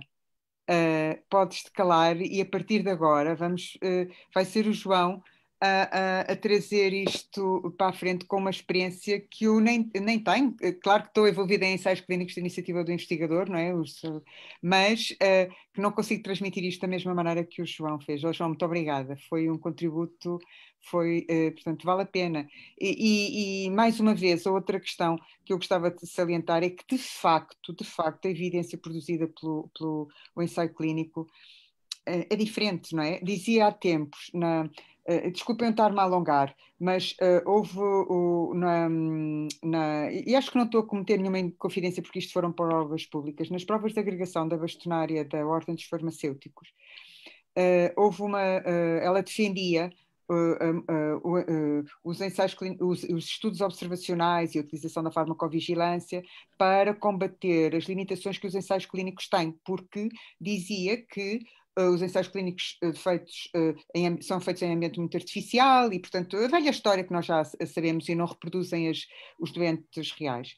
E o professor Henrique de Barros, muito elegantemente, disse, talvez a mudança de paradigma não seja passarmos a fazer só estudos observacionais, mas fazer os ensaios clínicos com doentes mais reais, ensaios clínicos pragmáticos, ensaios clínicos adaptativos, em plataforma. Porquê? Porque ainda ninguém provou que os vieses e os fatores de confundimento desaparecem com o aumento da dimensão da amostra dos estudos observacionais. Sr. Professor, obrigado. Temos mais outra pergunta que eventualmente poderá responder. Portanto, o colega Frederico Rosário pergunta: se eu quiser desenvolver um estudo que precisa de financiamento, mas a minha unidade de saúde não tem autonomia financeira para gerir esse financiamento, que soluções disponho para este problema? Ok. Esta já é uma pergunta muito concreta e, mais uma vez, foi esta questão da gestão e da agilidade do financiamento foi uma das razões que levou a que os centros de investigação dos centros académicos, aquilo que eu vos mostrei do São Carlos em Espanha, tivessem constituído uma unidade com autonomia à parte só para gerir a investigação e em que todo o dinheiro que se consegue da investigação é reinvestido em investigação, certo? E não vai para o buraco da unidade de saúde. Na prática, hoje em dia, como é que isso é possível? Pois eu eu conheço várias alternativas, não é? 2 ou 3 alternativas para se fazer este tipo portanto, para aumentar a agilidade das instituições, não é? Há instituições, por exemplo, eu vejo... eu vou dar o exemplo da minha instituição, que é para não dizer coisas menos corretas. A faculdade em si, portanto, a faculdade, e nós neste momento somos uma fundação, portanto também só temos um número de contribuinte para toda a universidade. Apesar de tudo, temos uma unidade de investigação, no nosso caso, portanto, o Centro de Investigação, que é o CEDOC, que está dentro da Faculdade de Medicina. Temos uma máquina montada para a gestão da investigação. E nós gerimos vários dos estudos de investigação que são promovidos pelos médicos no hospital. Estou a pensar concretamente do professor Viana Batista, que conhecerão bem, porque aqui há vários neurologistas, não é? Portanto, até para obviar o problema da gestão do dinheiro num hospital, não é? O Centro de Investigação faz essa gestão.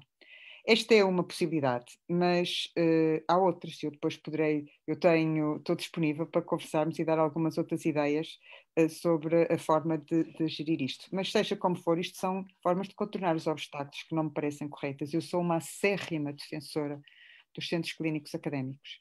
E, portanto, eu acho mesmo que se um centro clínico académico não tiver uma entidade legal própria, este problema... que agora, e agradeço muito a sua pergunta, porque é essa a razão pela qual eu acho que os centros clínicos académicos têm que ter autonomia legal. Porque senão, primeiro, não há casamento, porque isto é como quem tem uma conta bancária em comum, não é? E segundo, não há agilidade e não há forma de ultrapassar a gestão pública de uma unidade de saúde que gera milhões, não é? Claro, sem dúvida. João, o professor João Sargento também queria... Sim, claro. Olha, é só para também partilhar um bocadinho de experiência e dizer que, primeiro, de facto, essa é uma das grandes dificuldades também de uma instituição que gera multimilhões, gerir também aqui as nossas finanças. Eu primeiro partilhar a resposta ideal, que eu acho que partilho com a professora. Realmente os centros clínicos académicos acho que vão ter que ter um papel aqui, porque realmente estas estruturas hospitalares não estão montadas para isto. Eu dou o exemplo realmente do nosso projeto, em que realmente o CHUC, o Hospital de Coimbra, é o promotor, portanto, como tal, é a entidade que tem que fazer os contratos todos, tem que pagar a todas as entidades especificamente como responsabilidade do promotor de estudo, portanto, que é assim definido por lei, e realmente não estava nada montado. O que eu respondendo à pergunta do colega, que eu diria, tentava, era que não desistam das instituições, porque à medida que nós vamos insistindo um bocadinho, os administradores acabam por perceber-se que realmente é algo diferente, que as instituições também acabam por ter prazer em participar, acabam por aprender. A primeira vez tem que se partir um bocadinho de pedra, mas eu espero que de um ponto de vista não muito utópico, eu gostava de dizer que depois a instituição vai tornando-se mais ágil. Eu não sei quando é que teremos esta realidade implementada do Centro Clínico Académico, mas até lá, se não fizermos nada com a instituição, eu sempre que faço missões, tento sempre assinar com o hospital, sempre tentar promover que haja essa máquina no hospital. Eu sei, nós não somos os únicos, o nosso serviço de neurologia, eu sei que muitos outros serviços tentam também isto. E às vezes, se houver uma ação concertada de muitos serviços clínicos em tentar fazer projetos financiados com financiamento externo, na instituição, eu acho que vai sendo criado esse interesse. Eu, por acaso, eu notei ao longo do trajeto da gestão financeira que, à medida que o tempo passava, cada vez os administradores hospitalares estavam mais envolvidos, estavam mais dentro do processo e foi sendo agilizados. Mas também não quero mentir que é uma máquina pesada. É uma máquina pesada. Mas, João, desculpa interromper, mas, João, isso é importantíssimo. Até porque quando há uma tendência para retirar a investigação das unidades de saúde, geram-se desconfianças, as pessoas não aprendem, nunca ninguém aprende, não é? É a diferença entre ir mais rápido e chegar mais longe. Portanto, eu partilho e fico impressionada, de facto, com a sua resposta, porque tem toda a razão, João. É assim que deve ser, e às vezes há instituições em que, enfim, que desenvolveram muito rapidamente, mas à base de retirar a investigação das unidades de saúde, e isso teve consequências graves, não é? Consequências graves porque depois cria fossos, retira confiança entre as partes, não é? E não é correto, não é correto. A relação com a universidade parece-me uma coisa mais fácil, mais natural, não é? Porque normalmente as pessoas têm os dois chapéus, não é? Estou aqui a pensar que são os professores auxiliares que têm, não é? Portanto, têm os dois chapéus e, portanto, é algo que é e que está mais alinhado com o conceito do centro académico. Parece uma solução, não é ideal, mas dentro do possível a mais correta, não é? Eu queria só colocar aqui uma perguntinha, vou mudar um bocadinho de tema, porque também temos muitos internos a assistir e, obviamente, é um prazer estarmos a falar um bocadinho aqui da Champions League da investigação, com todos estes grandes ensaios e infraestruturas, mas a verdade é que os internos, quando entram nos internatos, não começam logo a jogar na Champions, como é óbvio, e acho que o professor Sargento falou um bocadinho disso.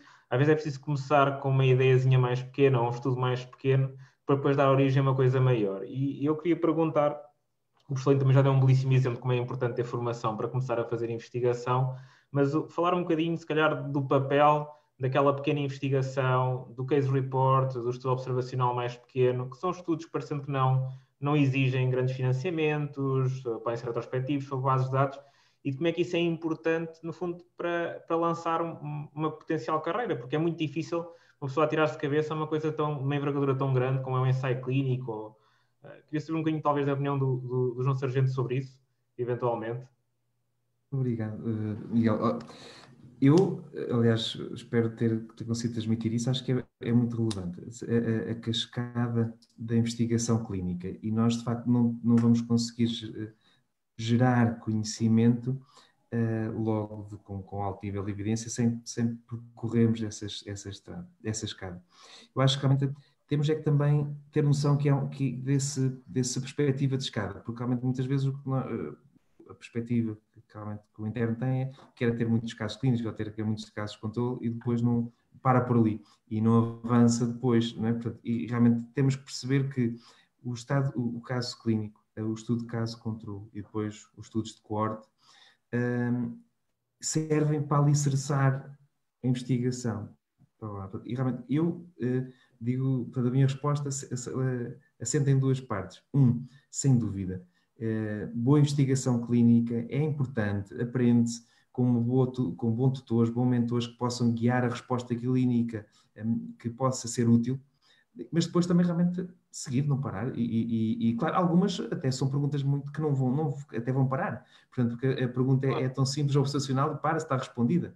Mas realmente temos de ter noção que realmente isto é suposto alicerçar e nós temos que ter algo na prática, lembrar-nos que nós não queremos simplesmente publicar para ter currículo, gostávamos de eventualmente mudar a prática e aos poucos a prática não muda porque nós vamos fazer aquele ensaio que está publicado na New England, mas vamos fazer aquele estudo em que ajuda a perceber melhor aquele mecanismo e que vai ajudar a desenhar o outro ensaio clínico, que esse sim vai acabar por dar a indicação. E se nós formos nós a fazer esse estudo que ajudou, nós também vão ser convidados para participar e depois vai criar toda uma sinergia que vai puxada em comboio por estarmos ativos, não é? Portanto, sobretudo estarmos ativos, fazer boa ciência e não parar, sempre tentar progredir. Acho que essa ideia de escala também contribuir. Fundamental. Claro, professor. Isto é uma questão muito importante, não é? Eu estou convencido que todos aqueles internos que estão a assistir aqui hoje a esta discussão gostariam de ver respondida. Tenho que ter noção que, obviamente, estamos a falar de um caminho que é um caminho muito longo, não é? E que nem sempre, de facto, é muito plano, está cheio de obstáculos. E como qualquer caminho, faz-se andando, não é? Começando pelo princípio. E de facto, há aqui uma aprendizagem associada a este processo que só pode ser experimentada pela pessoa, não pode ser transplantada. Obviamente que é muito favorável, várias coisas que nós falámos aqui hoje, é muito favorável estar num ambiente onde já existe a cultura da investigação, é muito favorável ter bons mentores que indicam, ok, agora neste caminho vais aqui pela esquerda, agora na próxima vez vais pela direita. Portanto, isso é muito útil, mas não dispensa a aprendizagem própria, individual. E isso é algo que se faz experimentando, tentativa e erro, direcionado pelos mais velhos, obviamente. E, por favor, não fiquem preocupados quando entram na especialidade. E acho que isso é muito transversal. E vêm os internos mais velhos, que já estão, digamos, noutro estadio de formação e que são capazes de ter 30 ideias de trabalhos para mandar para publicação, para reuniões internacionais, etc. E os internos mais jovens, quando chegam à especialidade, ficam assim, mas como é que eu devo ser mesmo muito fraquinho? Então aqui este colega, que tem mais de 3 ou 4 anos que eu, tem estas ideias todas e a mim não me ocorre nenhuma. Né? Deve ter um problema mesmo muito grave, mas isso é uma coisa que se resolve com a passagem dos anos, à medida que a pessoa vai adquirindo conhecimento. E é aquilo também já abordámos aqui muito superficialmente. A identificação das áreas que são menos conhecidas.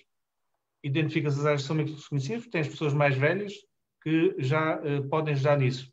Mas, essencialmente, identifica as áreas que estão menos desenvolvidas estudando. Se a pessoa tiver estudo, vai identificar lacunas de conhecimento que podem depois tentar preencher com perguntas de investigação e com investigação dirigida. Portanto, esse é um caminho que se faz e ninguém deve ficar preocupado por, no início, ter dificuldades. Portanto, tem que continuar, como o João disse muito bem, tem que continuar e ser persistente até conseguir. E vão ver com persistência, às vezes podem conseguir milagres. Sr. Professor, obrigado pela sua explicação. E há aqui outra pergunta que eu acho extremamente interessante e que, de novo, o colega Frederico Rosais está a fazer, e é dirigida a si. Quais são os aspectos-chave para se fazer uma candidatura com sucesso no programa Harvard Medical School? E quem diz no programa Harvard, eu penso que esta pergunta é transversal a muitos outros programas e aqui adorava saber a sua resposta e, por que não, dos outros preletores também. Eu tenho todo o gosto em responder e agradeço a pergunta, mas tenho que confessar que vou responder a ela com um sentimento duplo. Por um lado, com grande satisfação por responder, mas por outro lado também com alguma desilusão, porque infelizmente o programa Harvard Medical School não vai ter continuidade, pelo menos agora a seguir este próximo ano. Nós fizemos muitas vezes, eu e a professora Emília, fizemos uma sessão que havia exatamente dedicada àquelas pessoas que não tinham conseguido entrar neste programa altamente competitivo, não é? E que nós vimos que de facto era a esmagadora maioria. E havia de facto colegas jovens de altíssima qualidade que não tinham conseguido entrar por um motivo ou por outro, porque de facto não tinham feito candidaturas demonstrando aquilo que efetivamente tinham de potencial. E fazíamos habitualmente uma sessão paralela ao curso de Harvard Medical School, onde exatamente explicávamos o que é que se procurava. E neste tipo de programas, como era o caso do Harvard Medical School, aquilo que se procurava era um perfil de investigação. E o perfil de investigação via-se não só no currículo vitae, enfim, do candidato, não é? Pelo interesse que tinha demonstrado em termos de publicações, de comunicações, o ambiente onde estava, mas como vocês tiveram a oportunidade de ver, havia uma pequena percentagem, até inclusivamente, de alguns jovens que ainda antes de entrar à especialidade tiveram acesso. E porquê? Porque nós conseguimos ler não só no currículo, mas também na carta de motivação. Não subestimem o poder de uma carta de motivação. Quem está a ler esse tipo de documentos está a ler entre as linhas. Está a perceber quem vocês são. Por outro lado, também a carta do mentor, a carta de recomendação ou as cartas de recomendação. O que é que as pessoas acham dos candidatos? Também tem muita informação rica.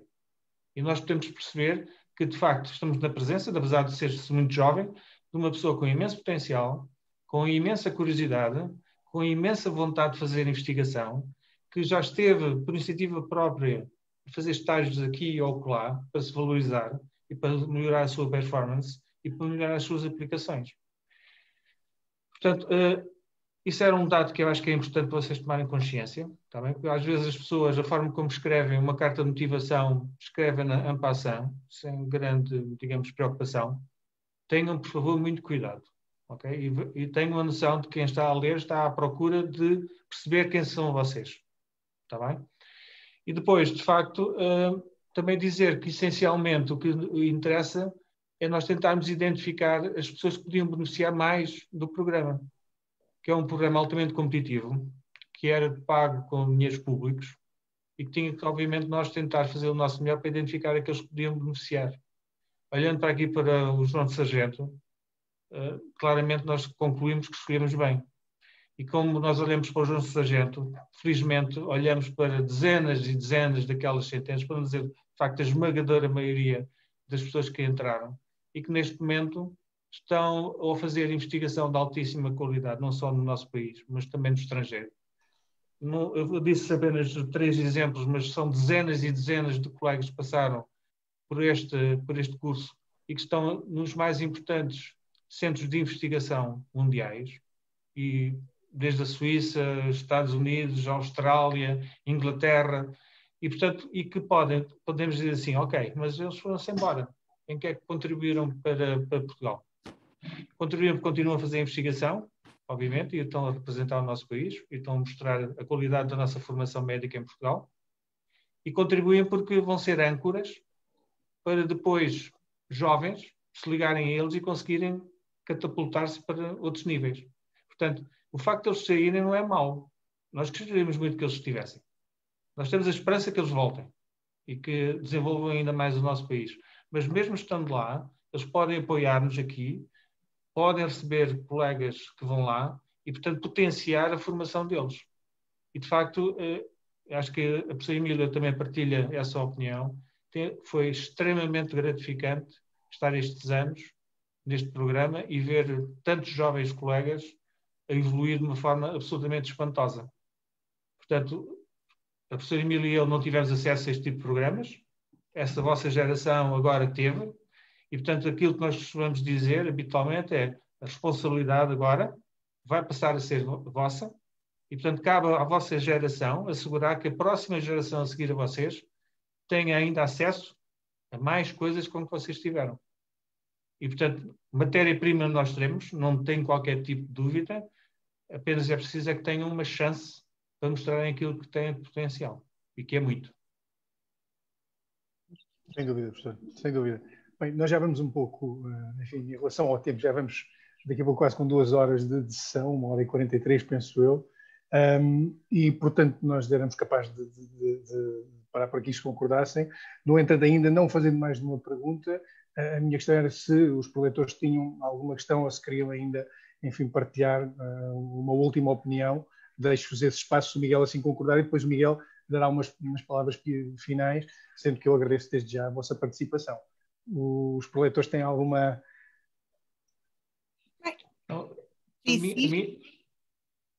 Força, Emília, força. Portanto, uma última mensagem.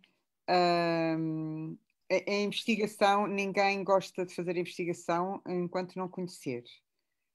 E, portanto, aprende-se a gostar de fazer de investigação. Tem que se partir, e reforço aquilo que o João disse, tem que se partir da responsabilidade de mudar a prática e não da checklist para o seu currículo, para cumprir currículo, certo? A ambição não pode ser o abstrato do Congresso. A ambição não pode ser cumprir as casinhas todas do currículo e já tem que chegar para acabar o internato e ter boa nota. Mas, se tivermos que começar por aí, vão ser agradavelmente surpreendidos, porque depois fica-vos o bichinho, e se tentarem aprender, e se conseguirem que não ficar pelo abstrato, mas que aquele abstrato seja publicado, e se forem aos congressos e se ligarem a outros grupos, garanto-vos que serão altamente compensados. E o exercício da medicina e da prática tem situações muito duras, às vezes, e de rotina, não é? Muito triturantes, não é? E às vezes a investigação, com todas as dificuldades que tem, mas é um momento de ar fresco, de alguma gratificação intelectual, que às vezes a rotina enfim, da repetição de várias questões e da desordem, etc., temos que nos compensar de alguma maneira, não é? E, portanto, quando sentirmos que mudamos a prática, quando sentirmos que contribuímos para a mudança e conseguimos trabalhar em grupo, e conseguimos ser reconhecidos internacionalmente, e conseguimos gerar ideias e fazer publicações que são citadas por outros, garanto-vos que vai valer a pena. Vale a pena mesmo. Eu queria só dizer umas breves palavras para dar a minha opinião relativamente àquilo que é um médico completo. Na minha opinião, um médico completo é alguém que faz 3 coisas. Obviamente que é um clínico, não é? Que é para isso é que nós fizemos a medicina. Mas um médico, para ser completo, também tem que ser um pedagogo, tem que ensinar eventualmente outros colegas, ensinar outras classes profissionais, ensinar a população. Portanto, o médico também tem que ser um pedagogo. E, finalmente, o médico tem que ser um investigador. Porque o médico tem que ter curiosidade de saber o que é que se está a passar com os seus doentes, identificar quais são os seus problemas, para tentar desenvolver estratégias para tratá-los melhor. Portanto, esses princípios básicos da investigação também têm que estar presentes num médico. Portanto, essa é a minha opinião. E deixar isso à consideração daqueles que estão a ouvir, se querem ser eventualmente essas 3 coisas, ou se querem ser apenas algumas delas. Eu, pessoalmente, gostaria muito que fossem as 3. Seriam os médicos seguramente mais completos. E depois só terminava agradecendo e dando os parabéns, de facto, à Ordem dos Médicos, à Secção Regional do Centro e ao grupo que desenvolveu esta iniciativa, que foi uma excelente iniciativa. Então, de parabéns.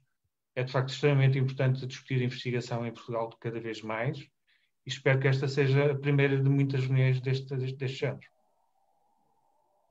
Bem, é muito difícil dizer qualquer coisa depois, eu até me sinto um bocado intimidado depois da pessoa Emília Pessoalino, mas eu, para ser muito breve, eu deixo só aqui 2 sugestões de características: curiosidade e teimosia, está bem? Portanto, acho que são duas características importantes para a investigação clínica. Sejam autocríticos, há críticos da investigação, críticos no bom sentido da palavra de ser crítico, e teimosos, insistentes, perseverantes, porque também é muito importante. Curiosidade e teimosia, e não desistam e sejam felizes. Tudo. Felicidade. E agradecer também, peço desculpa, deixem-me só, eu também tenho que agradecer realmente esta iniciativa. Acho que foi, pronto, humildemente espero também ter ajudado um bocadinho, mas realmente eu acho que a iniciativa em si foi ótima, de facto. Dar os parabéns, acho que temos que insistir nisto. Lá está a nossa perseverança e a curiosidade que teve aqui este painel que criou esta reunião. Portanto, muitos parabéns a vós e obrigado por me terem aqui. Parabéns, João, parabéns, Miguel, também. E ao público, obrigada pela atenção.